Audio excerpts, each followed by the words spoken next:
Everybody in and get things kicked off with maximizing sales productivity with low code automation.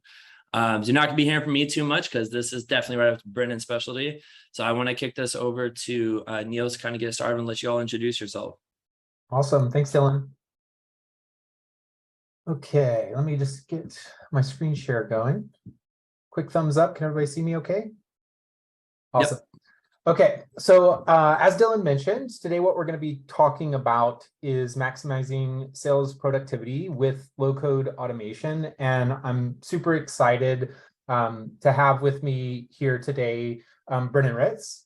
We'll get into some introductions here in a moment, but Brennan is a pretty well-versed RevOps professional who has a lot of experience in helping go-to-market teams get ready for their go-to-market strategy. And we're going to just really be unpacking a lot of that today. So as far as an agenda is concerned, we'll do some brief introductions for Brennan and myself. One of the particular areas we're going to focus on here as far as sales productivity is concerned is territory design. And we see this as very much a foundational aspect to sales productivity and sales effectiveness. So we really want to talk about that a little bit. I'm talking about the importance of the of RevOps technologists for this use case. Brennan and I squarely fit into that type of role of RevOps technologists. We want to unpack, in particular, ThoughtSpot's journey here. Right, so they have a very interesting story to tell about what they've gone through and how their approach to territory design has really helped from a rep efficiency and sales effectiveness standpoint.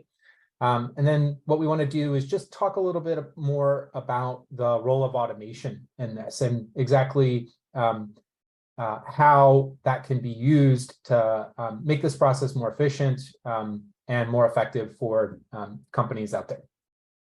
So without further ado, Brennan, why don't you tell us a little bit about yourself? Yeah, happy to. Thank you, Niels. So I am Brendan Ritz. I've been with ThoughtSpot for about 5 years. And don't let the title fool you. I am squarely in the RevOps camp. I not only manage all of the MarTech at ThoughtSpot, but also all of the sales, CS, PS, GTM tech as well. So I have about just over 60 applications under my purview. And I think we'll talk about some of those today. I'll pass it to you. Not so fast, sir. Let's learn a little bit about ThoughtSpot. All right. Yeah, let's do that. So ThoughtSpot is a search and AI-driven analytics company. We compete with the likes of Tableau, Qlik, Sisense, et cetera. We've been around for just over 10 years. We have a lot of big customers, but we're going aggressively down market. We've been part of the Forbes Cloud 100 for 5 years in a row. And if you want to learn a little bit more about ThoughtSpot, our customer conference is next week. And if you go to go.thoughtspot.com/RevOps, you can sign up. Awesome. Thank you, sir. Just a little bit on my background. So I head up the automation solutions team here at Tray. And much like Brennan, have spent a lot of my career over the last few years deeply steeped in revenue operations processes, and in particular in applying automation to those areas of discipline. So I'm actually a former customer of Tray's. I brought the technology into my last role as the head of the self-service business over at New Relic, where we had a very large freemium user base, and we needed some tooling to engage that user base in a highly scalable way, using a lot of the data that we were warehousing. And so I found Tray to help us operationalize a lot of that data in our warehouse, probably a lot of that data that ThoughtSpot is used to kind of assess, right? We were actually, after assessing that data, using Tray to kind of get it into our marketing automation platforms and engage these people at scale. So fast forward to today, after I came into Tray and really started looking for different ways to apply automation, what what I've really found is a love for the practice of automation generally. And so my role is to essentially come out into settings like this and just kind of evangelize on behalf of these kinds of solutions. Personally, I'm a huge disc golf player, and what you'll notice is a lot of these images today, that is Darth Vader throwing a Frisbee. I've been also have a particular interest in AI as of late, and so we've been playing with Midjourney, and so you'll see a few of these images throughout the presentation today. As far as what Tray is, so Tray is what we would call an automation platform, right? So it's not necessarily a specific automation platform like what you might see with marketing automation, right? Or even things like flows for sales automation. It's in and of itself a standalone automation platform. We've got a lot of great companies like ThoughtSpot using the platform today for a wide variety of use cases. So automation is becoming far more accessible than it may have been considered in the past. And you're starting to see it be applied in a lot of really interesting ways.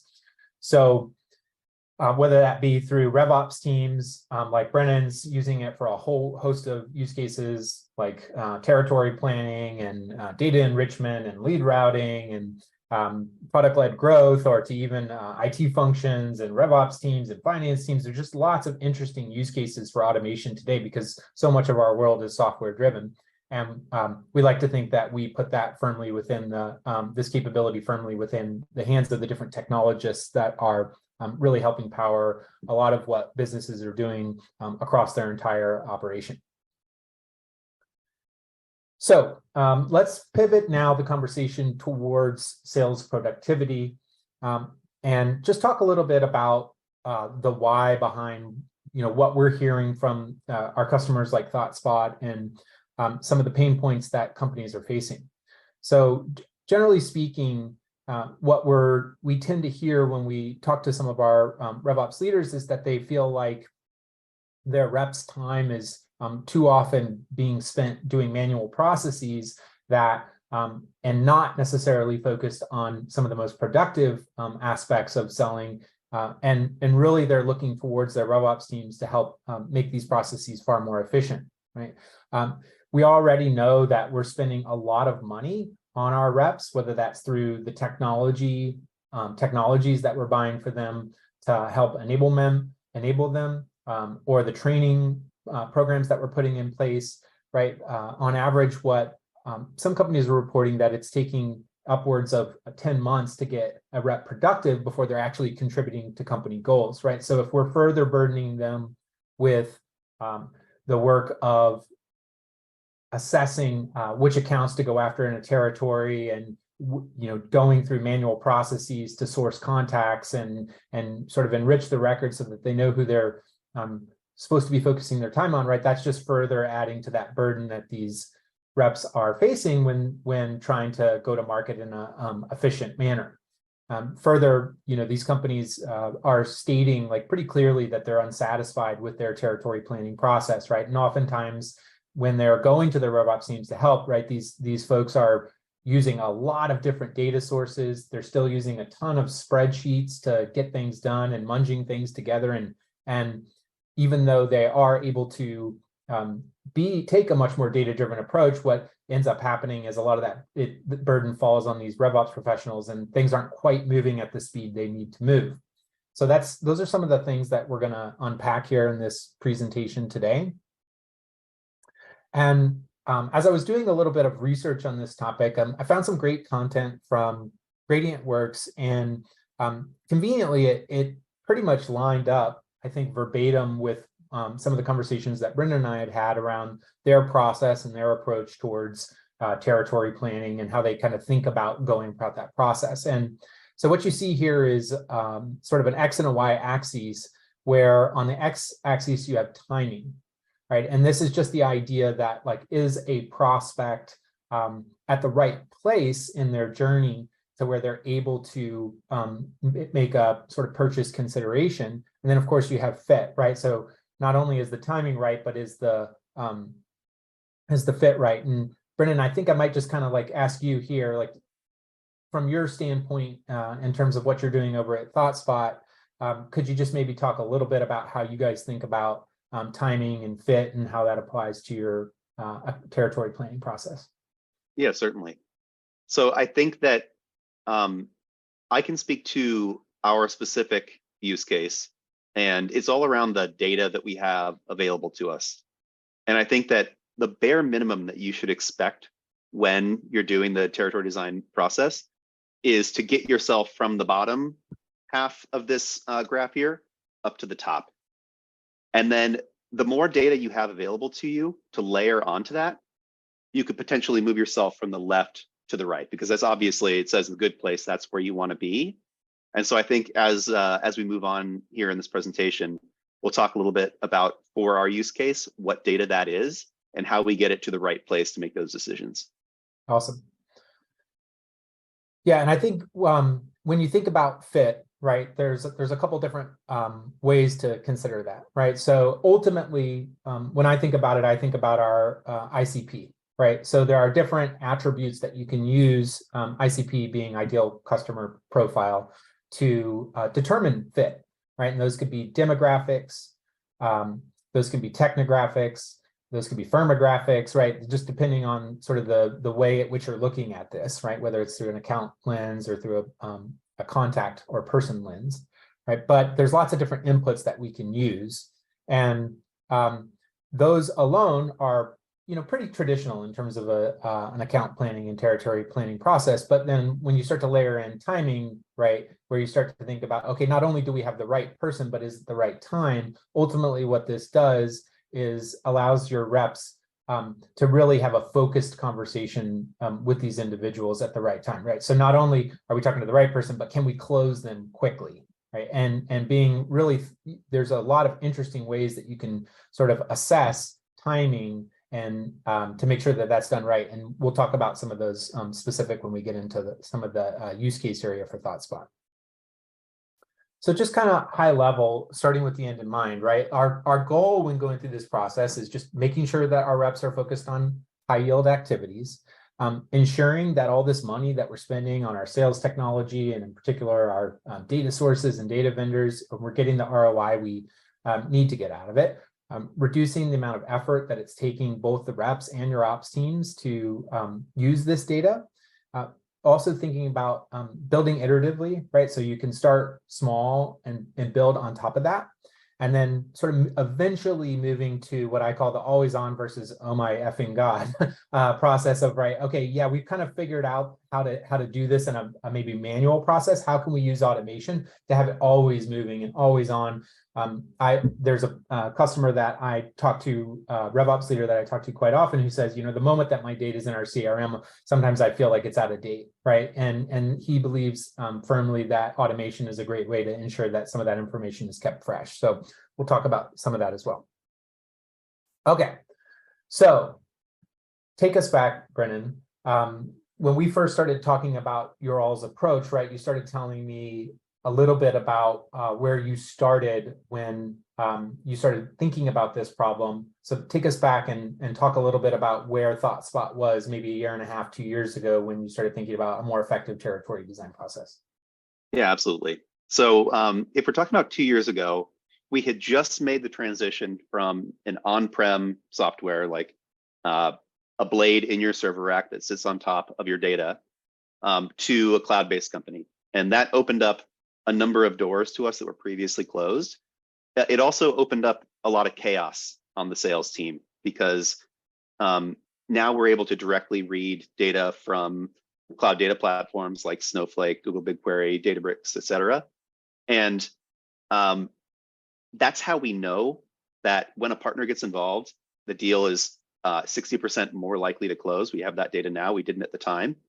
And so we were really trying to give our reps the best chance to close deals as quickly as possible. Like, that is literally the definition of territory design. And so things that get in the way are bad data, people looking at different fields, and it leads to not only conflicts between sales ops and sales, but between the different regions of sales themselves. So the effort is really intended to get everyone on the same page, have everyone looking at the same data, making sure that it's good data, and then letting the reps take it from there. Awesome. And I think it's particularly important, right? Like if your reps are spending too much time sort of in a wild west, right? And sort of claiming certain sets of accounts for themselves and not really focused on selling, right? That's just a perfect example of where you don't want to be and where you need to be, right? So then help us understand, right, like where you took it from there, how you kind of came to a consensus, who the sort of key players were, and how you went about reassessing your territory design strategy. Yeah, so I have a very good relationship with our sales ops team. I often say that I'm the engine that makes them go, because I own a lot of the data that they're using to make decisions. And as we previously mentioned, the design review meetings were sometimes contentious, right? Where a rep's underperforming and they're saying it's because you're giving me the wrong accounts. And the thought here, and what sales ops tasked me with, was using the data we have available to us in a succinct way to essentially say that data is saying these are the right accounts for you. And we'll talk a little bit about what the outcome is there, but I can tell you they're not switching out all 50 accounts now, that's for sure. And in a previous state, like how were accounts like selected? So what were reps doing before you got to this point where, you know, you have this really structured process of, you know, you have your regional territories, you have reps in there with very specific accounts that are assigned to them. What did that actually look like before you got to this more structured approach where you had a more explicit sort of scoring system and things like that for your accounts? Yeah, it was, I hate to say it, it was pretty chaotic. Like occasionally a rep would come in with a Rolodex and they're saying, these are the accounts that I want to work, with no data to back that up, whether they're in market, whether they are a good fit for us or not. In other situations, reps were just picking URLs that they were familiar with and saying, these are the ones that I know these companies. That is a very unscientific way to determine a patch. And so there has to be a better way. And it turns out there is. Awesome. All right. Well, let's talk a little bit about that better way. Yeah, absolutely. So as I mentioned, now that we're a cloud-based company, we live query the cloud data platforms and visualize the data on top of it. And so we know that when we're aware of what cloud data platform an account is a customer of, that we know how to target that account. So that's one piece of it. The second piece of it is that, you know, if they just bought Snowflake last week versus if they bought Snowflake a year ago, the data is likely in a place where it can easily be worked with, rather than needing 6 to 9 months, in which case we would want not necessarily to work that opportunity. So bringing in the data that we have available to us to then put a scoring system in place. And that actually has an impact across the sales team, in that you can go to a regional director and say, here are the 6 reps that report to you. Here's the aggregate scores of their patches, and see that they're all within the same range. So the playing field is leveled, and they can go work those accounts.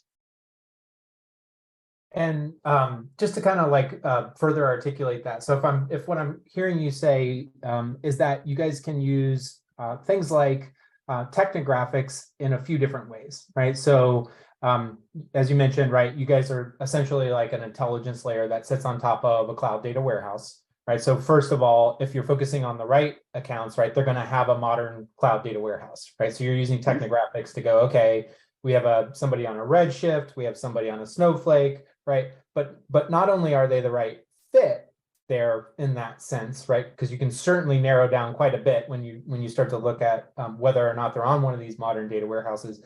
But then when you start to layer in things like timing, you can even use technographics there. So I thought that was an interesting application. And maybe could you elaborate a little bit more on how you're using technographics to assess timing above and beyond just fit? Yeah, so there are 2 different ways that we do that. One way is by pulling signals for complementary technology. So we know that if they have a cloud data platform and they have maybe an ETL tool like a Fivetran, Matillion, Alteryx, et cetera, that it's likely easy for them to move the data from the source applications into the cloud data warehouses, which is what you'd want. Or if they have a data catalog platform like a Calibra or Alation, that they probably have a pretty robust data setup there. So we look at those kind of complementary signals to show, or at least indicate somewhat, the readiness of their data for our system. And the second way that we do it is there are a couple different vendors that give us intensity signals. And so they can say, you know, we got 73 signals that they're using Snowflake between the dates of, you know, we first saw it a year and a half ago, and the last one we saw was yesterday. And so we synthesize all of that data to give the likelihood in like a high, medium, low confidence level that their data is ready for prime time.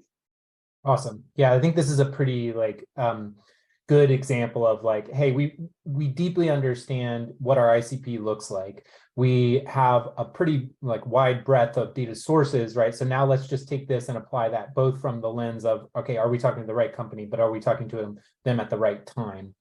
When we think about okay, we have like a plan essentially, right? We have this idea of how we go about approaching this. How would you sort of break down the sort of jobs to be done, right? We kind of know where we want to get. So what are the key jobs and steps that you had to take to get us there? Yeah, absolutely. So now we've defined our ICP. We know the type of accounts we want to go after. The second one is that we need to get those accounts into our Salesforce. And so we have a few different vendors that we use for that.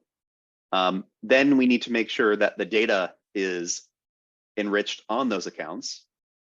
Then the territory design process is sitting with the RDs to say, you essentially go down funnel, right? You start off with all of the accounts that are within that RD's territory. These are the accounts that fit ICP. And then because we have the scoring system that is taking all of those different technographic signals into account, we can score those accounts, prioritize by those, and set patches for each individual rep that are fair, which I think is another outcome that you'd want out of a territory design process.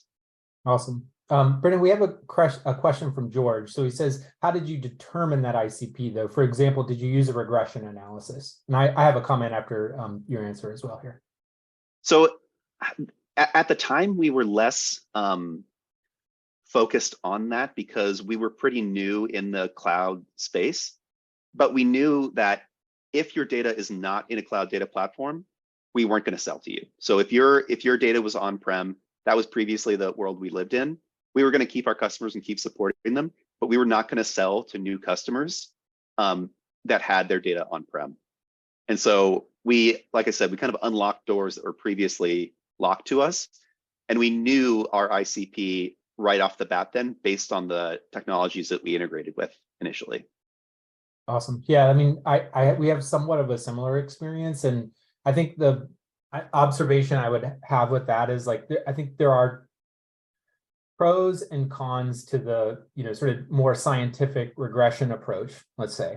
And we actually used to do this ourselves, right? So we have a pretty strong data science team who we have a modern cloud data warehouse, right? We've got everything in one spot, great analysts available to us. And so we spent quite a bit of time ourselves building a regression model based on propensity to SQO, propensity to close, right, for our different customer segments. However, we ended up honestly having to walk back from that after a little while. And generally the reason is because there was a fundamental shift in our business. So for us, we're more pushing up market, right? And so if you use historical data to do regression analysis, essentially it will bias towards a previous strategy. And so if you're making a fundamental shift, which I think that's kind of what I heard from you, Brennan, right? Like there's a fundamental shift, right? Of moving from on-premise solutions to a more cloud-based solution, right? And that was like the shift for you. For us, it was like moving from a more commercially oriented go-to-market to a more upper mid-market enterprise go-to-market, right? So at sometimes I think there is this mix between when do you lean more heavily on historical data, and when is it right to lean more on essentially like where you're trying to go. So that's one of the, I think one of the decisions you have to make as a RevOps team is like, okay, when does that make sense to make that change?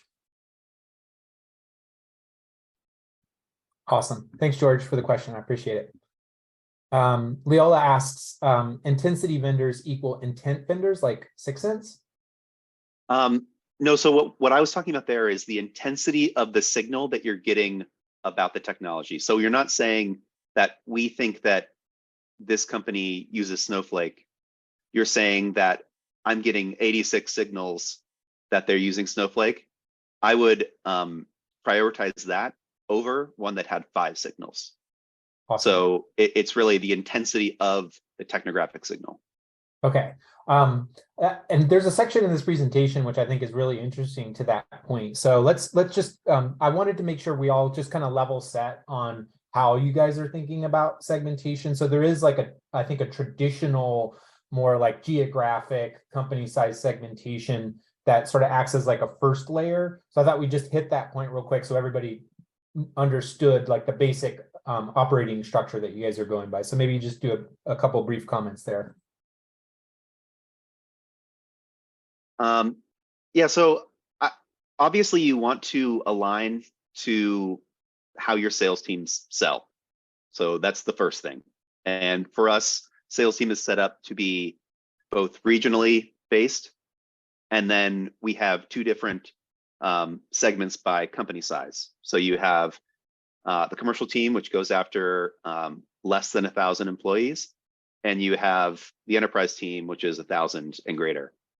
And the reps themselves are looking at the LinkedIn data. That is their source of truth for how many employees an account has. But for any of you who have partnered with LinkedIn and Sales Navigator, they don't actually give you that data to get into your Salesforce.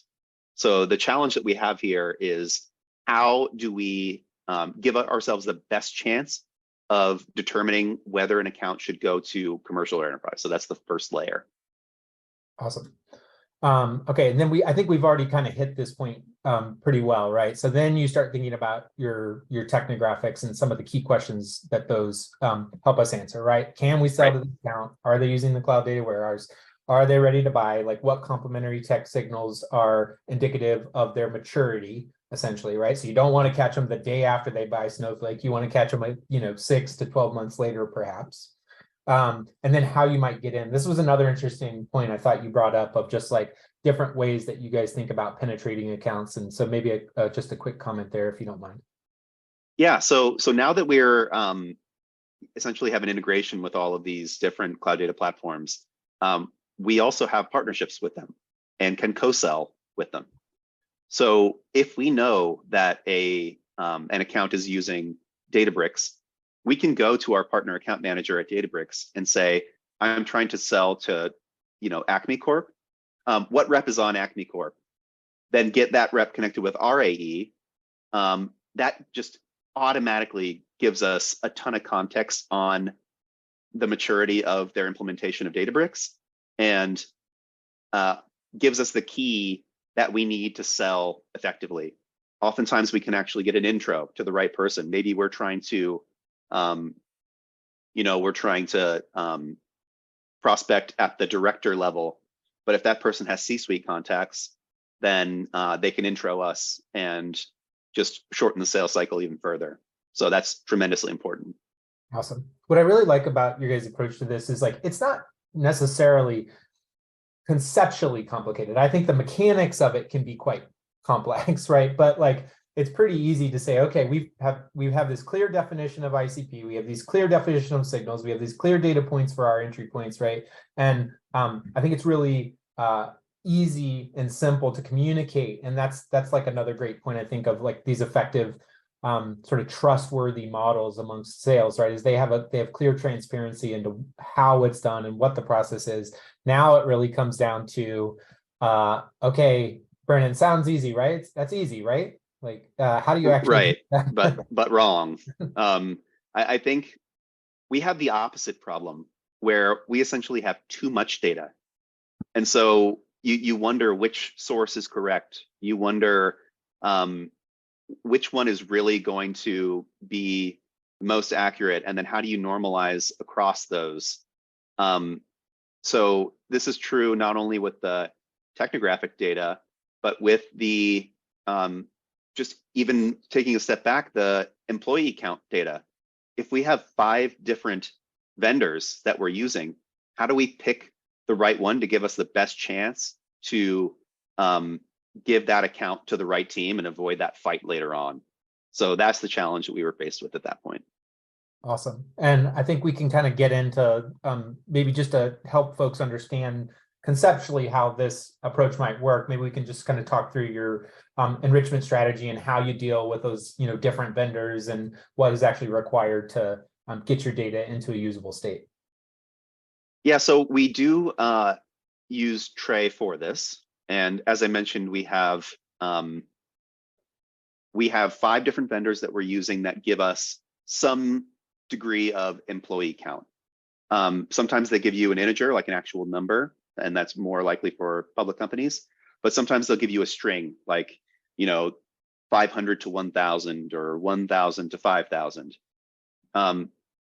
So what is really key on this is the normalization, because maybe Clearbit gives you a specific set of string values, but maybe Dun & Bradstreet gives you a completely different set.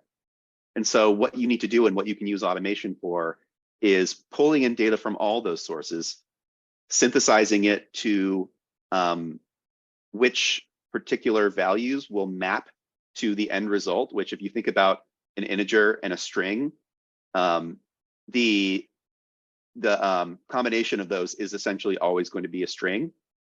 So it's taking a value of 95 and mapping that to 1 to 100. And it's taking a value of 1 to 250, which we might get from 6 cents, and passing that to 1 to 102, because it's the best chance that we have of knowing where that account belongs. And so how did you get this level of familiarity with all these challenges and sort of pulling all this data together? Like what were you actually doing? So anytime I want to build something in my iPaaS tool of choice, which is Tray, I first go to Miro and I Miro boarded the whole thing out. So I had columns for each of my vendors. I know what values they pass through, whether they pass through an integer or string on both. And then I use that data to create our pick list values and map the vendor values to the pick list values. The reason I do that is because when I get it graphically presented, not only can it make it easier for me to understand, also my colleagues, just to fact check what I'm doing. And then when I actually go to build the flow to automate this, it makes it way easier to have something to reference so that I'm not just trying to remember what I'm doing. So I always design it first in a whiteboarding solution like Miro, and then I go and build it. Okay, and then, but what about before Tray? Oh, well, we weren't doing anything this scientific. We just had all that data and then essentially plopped it on sales during the design meeting and said, here's all the sources we have, pick your accounts. And as you might expect, the results weren't very good because we were throwing so much data at them that they didn't understand what really mattered. And so the exercise that we went through was really taking all this data and distilling it down to something that's much more consumable and understandable by an RD. We have a comment here from Nils. So he says, if the fight between reps ever occurs from assigning wrong, we've started an approach of tag teaming. When a sales rep from the enterprise team or the other way around from the commercial team would join the deal, and we get 2 people working on the same prospect and split the bonus. How do you go by in mitigating these so-called fights? We let the data determine it beforehand to avoid the fight in the first place. what I found in working with reps is that they don't want to split the commission. So if we can avoid that, that's something that I want to avoid, and just clearly assign the account and make sure that it's in the hands of the right person. And your RD does, like, so your RD, aka regional director, essentially the sales manager Right. of the reps, has a pretty critical role to play in this, if I'm not mistaken. Yeah, they do. I think that they can override certain situations. And so we have the output of the tray flow that we have for this is a formula field in Salesforce that, or sorry, a pick list in Salesforce that is either commercial or enterprise. But that is actually not the one that sales sees. It just informs what sales sees. We can override in certain situations, like, for example, when a commercial rep sold an account that had 900 employees, they have a really solid relationship there. If that company grows to 1,200, we don't necessarily want to take that relationship away and give it to a different rep. And so we do have exceptions, and having a different field allows us to handle those exceptions gracefully. Awesome. So we in this example, this previous example, right? We had just one example of one multiple set of vendors, right, who are helping you sort of coalesce down values for a single field, right? But then when you start to think about all the different data points that you might use, including the technographics we discussed, competitive data that you might want to have in there for specific plays around competitive takeouts and things like that, right? And different geographic vendors, right? Depending on, there's some people who might specialize in APAC versus EMEA versus North America, right? You start to get this exponentially sort of growing data set. And I think, as I understood it prior to your time with Trey, a lot of this was happening in Excel. So you had to become essentially this Jedi Excel knight. And so I'm just kind of curious, like, what do you think about that time period? Like, was that a healthy approach to it? Did it help you in the long run, or kind of, and then sort of paint the picture on how you moved on from there? So I am one of the rare people who really enjoys living in Excel, but there's a limit to that enjoyment, right? And so the number of, I think we discussed this yesterday, the number of different vendors we're tracking for this process, because it's not only the different data platforms that we integrate with, but also the complementary tech. There are 26 different vendors that we use, and there are 160,000 accounts in our Salesforce. And so going through to make sure that the different multi-select pick lists that we have accurately reflect the latest data that we have, it took several weeks to get the end result that we would then data load in. And obviously, like, when you use data loader, you get errors a bunch. And so that takes a full day to clear all those errors and get everything loaded. And the end result that they wanted was to do this monthly. And so if you think about that, that would be half of my month, half of my year spent doing this, which is just bonkers. So I went to an automation to essentially take that down from 2 weeks out of every month. Really, I told them quarterly was the only way that it could get done, otherwise I go crazy. To 30 minutes of preparing the data in a spreadsheet, and then letting Trey do all the actual processing, including not only having an audit trail that spits out into a separate Google Sheet, but it actually uploads Salesforce in batches. So we didn't need to do the data loading part either. That's awesome. I love to hear that. And I do think, like, personally, as I mentioned, I was a previous customer of Trey, right? That there is something to really getting your hands in the data and really understanding the required transformations and sort of different data sources and kind of learning it the hard way. So I don't think that's necessarily a bad thing, right? Like, you really intimately understand it, but then transitioning that over to an automation tool where you can then rapidly sort of recreate that process is the key point there. And I think what's an interesting thing here, right, is, like, this is a skill set that is highly valuable within RevOps teams, meaning this ability to sort of translate what you're doing here manually into an automated process. And so Can you talk a little bit about that skill set and like how you developed it? And do you think it's common in RevOps teams? Should it be more common? Like, what? Talk to me a little bit about that. I do think it is common. I think that RevOps people tend to self-select in because they like working with data. Honestly, like how I developed a love for it is just through sheer trial and error.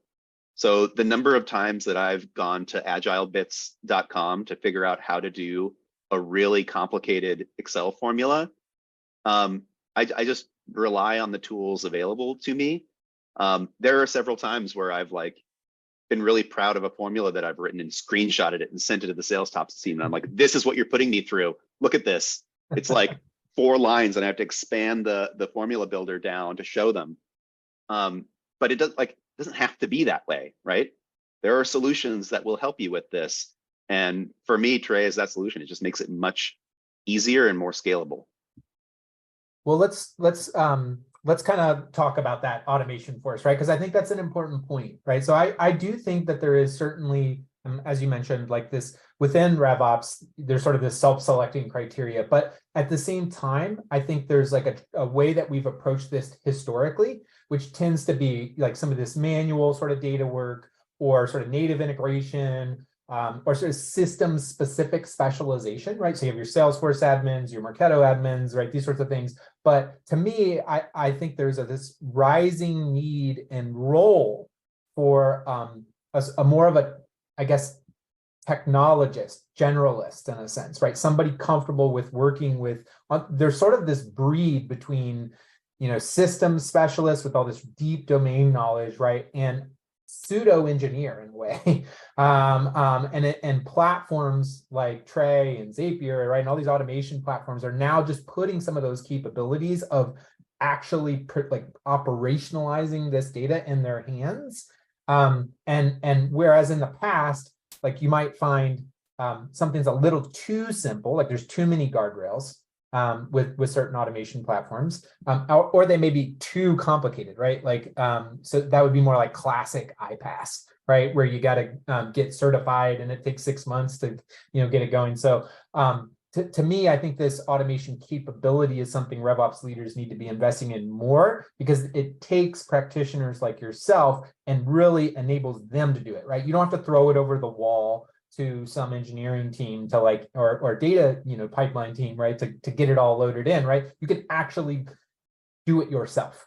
And so I think that's where we start thinking about things like these automation tools and what they can do. So if you could just tell us a little bit about your experience with Tray and some of the benefits maybe that you've seen or at least capabilities that it has that have enabled you to do this, we'd love to hear a little bit more about that. Yeah, so I actually haven't told you this, Niels, because this happened yesterday, but I was in a meeting with my sales ops team, and they decided that they want to carve out a set of accounts from our essentially employee count logic that we have.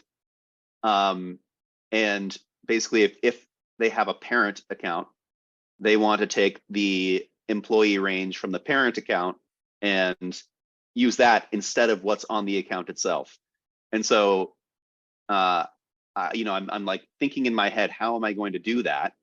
And I kind of responded like, okay, I think that's possible. It's going to be hard. And my counterpart, the director of sales ops, said, Brendan, you've proven to me so far that nothing is hard for you. So I know that you're going to get it done. And the reason that I've shown him that so far is because I'm able to, build out the logic in Tray and not spend weeks trying to figure it out in Excel. So that is my next challenge, is to carve out these accounts that aren't going to impact anything that sales sees. However, it will make the quarterly triage that we do much easier to figure out why something is saying that it's commercial, but it's actually enterprise. Yeah, and I think like one of the that's actually a pretty common, like, you sort of become in demand, right? Like people start knocking on your door, which is great. It makes you more marketable as an ops person, that you have this capability within your hands. It makes you feel good, right? Like that you can help solve a problem that maybe otherwise, wasn't potentially solvable. And generally, I think that's possible for people when they start to gain new skills that maybe previously weren't within reach, right? And so when you think about something like Tray, and you have a drag and drop interface, and you have all these utilities, right? It gives you enough flexibility to handle these circumstances. You start to build those capabilities, and instead of being the department of no, right? Like you can become the department of yes, and that just helps everybody move a lot faster. So just showing a screenshot here of just like some basic workflow logic, right? So generally, one of the interesting things about this process is like, or about this approach, right, is there's an interface, you look at it, kind of looks like that Miro board, right? Like you can literally see, okay, this happens first, then this happens next. And, you know, case A, you go this way, case B, you go that way. So that's just, you know, part of the experience itself.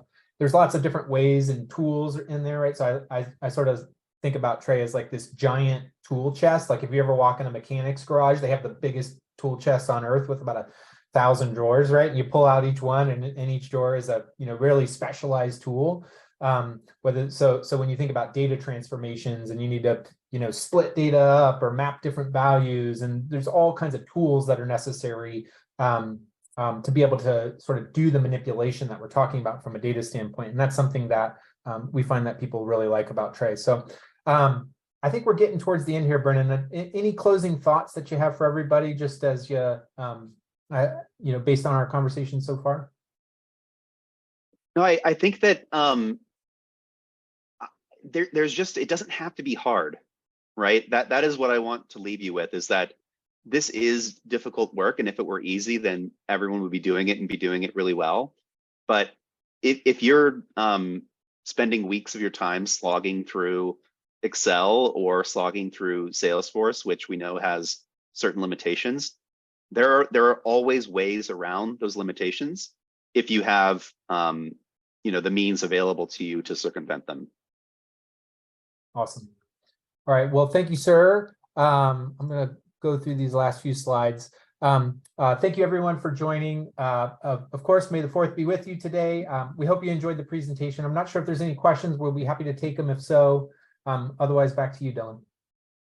Yeah, no, awesome. I'm glad you got that. May the 4th be with you in there. As always, this recording will be available within about a week or so. If you have any questions, I know we dropped both Neil's and Brendan's LinkedIn's in the chat. Feel free to follow up with them. They are amazing people, and they would be more than welcome to help anybody who has any questions, either here, now, or in the future. And as always, you can find them in the community. If you are not a part of RevOps Co-op, please make sure you join and follow up with us in the community, as we will be posting updates from this and other events as well. But thank you, everybody, for joining us. We hope to see you again next time in our next event, and have a great rest of your week. Thanks, everyone. Bye, everyone.